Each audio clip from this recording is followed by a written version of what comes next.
نحمده ونصلي ونسلم على رسوله النبي الكريم اما بعد فاعوذ بالله من الشيطان الرجيم بسم الله الرحمن الرحيم قال الله تبارك وتعالى في القرآن المجيد يوم ترى المؤمنين والمؤمنات يسعى نورهم بين أيديهم وبأيمانهم بشراكم اليوم جنات تجری من تحتها الانہار خالدین فیہا ذالک هو الفوز العظیم۔ صدق اللہ العظیم۔ قابل صد احترام جناب قاری ریاست علی چدر صاحب، سیکٹری کوارڈینیشن تحریک منہاج القرآن سینٹر پنجاب، اور واجب الاحترام محترم خلیل احمد خان کاکڑ صاحب، صدر تحریک منہاج القرآن ضلع جڑا والا، اور قابل صد احترام جناب محترم محمد اشرف صاحب، ناظم تحریک منہاج القرآن ضلع جڑا والا، اور ان کے علاوہ آج کے اس ورکرز کنونشن میں جلوہ افروز جملہ فورمز سے تشریف لائے ہوئے جملہ قائدین، ذمہ داران، عہدیداران اور رفقا، السلام علیکم ورحمۃ اللہ وبرکاتہ۔ سب سے پہلے تو آپ تمام احباب کو میں دل کی اتھا گہرائیوں سے آج کی اس شاندار نشست کے انعقاد پر مبارکباد پیش کرتا ہوں، اور بالخصوص PP98 اس کے صدر محترم صغیر صاحب، اور ناظم محترم شہزادہ عدنان صاحب، اور پھر بالخصوص ہمارے محترم طارق صاحب، اور ان کی پوری ٹیم، اور ہر وہ شخص جس نے کسی بھی حوالے سے آج کے اس کنونشن کے انعقاد میں حصہ لیا ہے، میں سب کو دل کی گہرائیوں سے مبارکباد بھی پیش کرتا ہوں، اور دعا گو ہوں کہ اللہ رب العزت آپ کی اس کاوش کو اپنی بارگاہ میں شرف قبولیت عطا فرمائے۔ آج کی اس نشست میں گفتگو کے عنوان کے طور پر میں نے سورہ الحدید، قرآن پاک کا 57واں سورہ ہے، اس کی آیت نمبر 12 تلاوت کرنے کا شرف حاصل کیا۔ یہ بات پیش نظر رہنی چاہیے کہ یہ کوئی میلاد پاک کا جلسہ نہیں ہے، اور نہ کوئی عوامی نشست ہے، بلکہ صرف منہاج القرآن کے ذمہ داران، عہدیداران اور رفقا یہاں پر۔ تو میں اسی حوالے سے چند باتیں آپ کے گوش گزار کروں گا تاکہ ہماری جو اس عظیم مشن کے ساتھ نسبت ہے اس کو مزید تقویت مل سکے۔ قرآن پاک کی جو آیت کریمہ میں نے تلاوت کی ہے، یہ آیت نمبر 12 ہے، پھر اس کے بعد آیت نمبر 13 ہے، اور اس کے بعد آیت نمبر 14۔ میری کوشش ہوگی کہ ان 3 آیات کو ملا کر آج کی گفتگو مکمل، اور آپ نے یہ باتیں اس ایمان اور یقین کے ساتھ سننی ہیں کہ یہ اللہ کا قرآن ہے جس میں کسی شک کی کوئی گنجائش نہیں ہے، کوئی قصہ کہانی نہیں۔ ان آیات کے اندر باری تعالیٰ نے قیامت کے دن کے 2 منظر بیان کیے۔ وہ واقعات ابھی ہوئے نہیں ہیں، ہونے کب ہیں؟ بولے میرے ساتھ، قیامت والے دن۔ یہ اللہ رب العزت کا اپنے محبوب مکرم صلی اللہ علیہ وسلم کی امت پر خاص کرم ہے کہ جو کچھ قیامت والے دن ہونا ہے اس نے 14 صدیاں پہلے قرآن بنا کر اپنے محبوب پر نازل فرما دیا۔ تو یہ پہلی آیت کریمہ میں ایک منظر ہے جو قیامت کا بیان کیا گیا ہے کہ قیامت کا دن ہوگا، کملی والے آقا صلی اللہ علیہ وسلم کے کچھ غلام ہوں گے اور نور کے حالوں میں جا رہے ہوں گے، اور ان کو جنتوں کی خوشخبریاں سنائی جا رہی ہیں۔ اس کے ساتھ ہی اب اگلی آیت کریمہ میں ایک اور منظر باری تعالیٰ نے بیان کیا، اور بات اسی طرح شروع کی، فرمایا یوم، دن وہی قیامت کا ہوگا، یقول المنافقون والمنافقات، فرمایا کچھ منافق مرد ہوں گے اور کچھ منافق عورتیں ہوں گی۔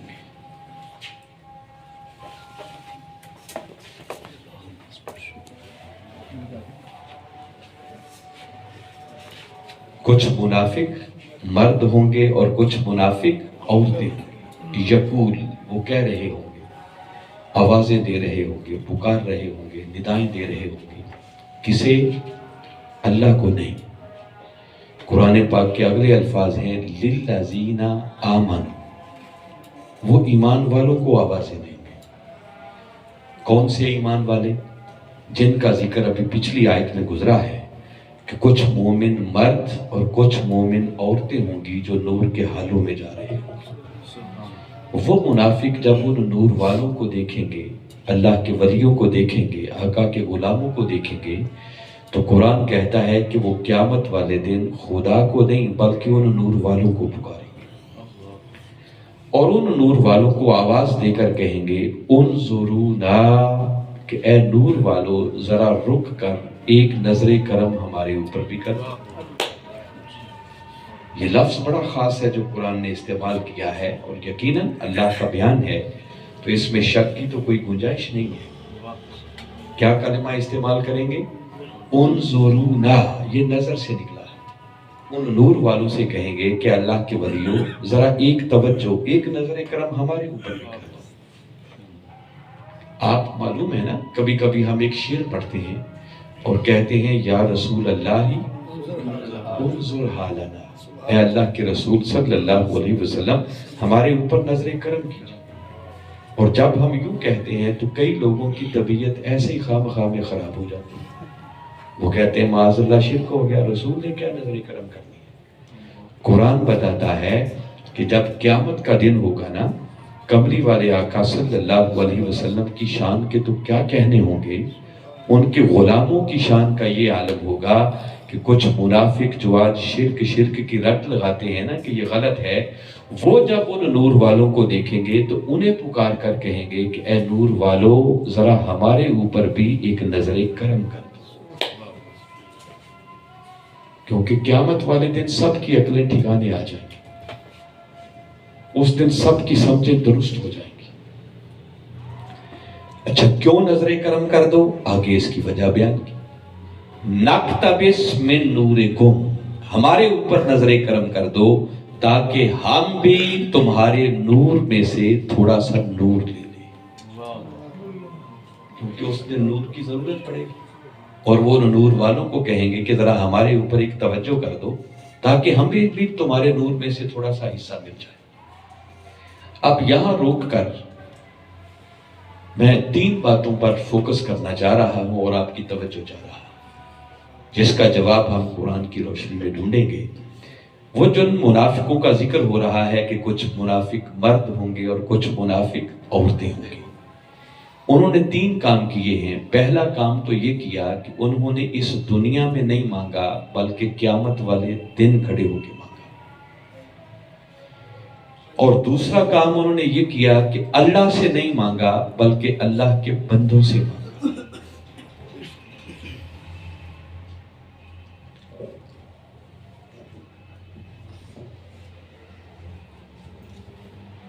پرابلم یہ ہے بھائی کہ یکسوئی رہنی چاہیے، آپ وقت ضائع نہیں ہونا چاہیے، نہ اپنا کریں نہ کسی اور کا۔ جو بھی لوگ بیٹھے ہیں، اگر آپ کے موبائل بھی کھلے ہیں تو وہ بھی سائلنٹ پہ کر دیں۔ آپ کا وقت بہت قیمتی ہے، میں اسے ضائع نہیں کرنا چاہتا۔ اور اب یہ آنے جانے کا سلسلہ بالخصوص سٹیج کی طرف یہ بات ہو جانا چاہیے، ایک بندہ بھی موو کرتا ہے تو سب کی توجہ بٹ جاتی ہے۔ تو میں بتا رہا تھا کہ ان منافقوں نے پہلا کام یہ کیا کہ اس دنیا میں نہیں مانگا بلکہ قیامت والے دن کھڑے ہو کے مانگا۔ پھر انہوں نے اللہ سے نہیں مانگا بلکہ اللہ کے بندوں سے مانگا۔ اور تیسرا کام یہ کیا کہ ان کو نور چاہیے، اور اس نور کے لینے کے لیے وہ ان ولیوں سے یہ نہیں کہہ رہے کہ ہمیں بھی کوئی عمل بتاؤ، کوئی وظیفہ بتاؤ، کوئی عبادت اور ریاضت بتاؤ تاکہ ہم بھی کریں تو ہمیں بھی نور میسر آ جائے۔ وہ صرف یہ کہہ رہے ہیں کہ بس ایک بار رک کر ہمارے اوپر توجہ کر دو، اگر تمہاری توجہ بھی ہو گئی تو ہمارا من کا برتن نور سے بھر سکتا ہے۔ یہ 3 کام نے کیے۔ اب دیکھنا یہ ہے کہ جب وہ یوں نور والوں سے مانگیں گے تو کیا ان کو نور ملے گا یا نہیں ملے گا۔ اسی آیت کریمہ کے اگلے کلمات ہیں، جب وہ یوں ان ولیوں کو پکار کر آواز دیں گے تو قرآن کہتا ہے کیلا، انہیں کہا جائے گا، انہیں جواب دیا جائے گا۔ حالانکہ اگر آپ نے غور کیا ہو تو دیکھیے مضمون دونوں آیتوں کا یہ ہے کہ پہلی آیت میں باری تعالیٰ نے نور والوں کا ذکر کیا کہ وہ نور کے حالوں میں جا رہے ہوں گے،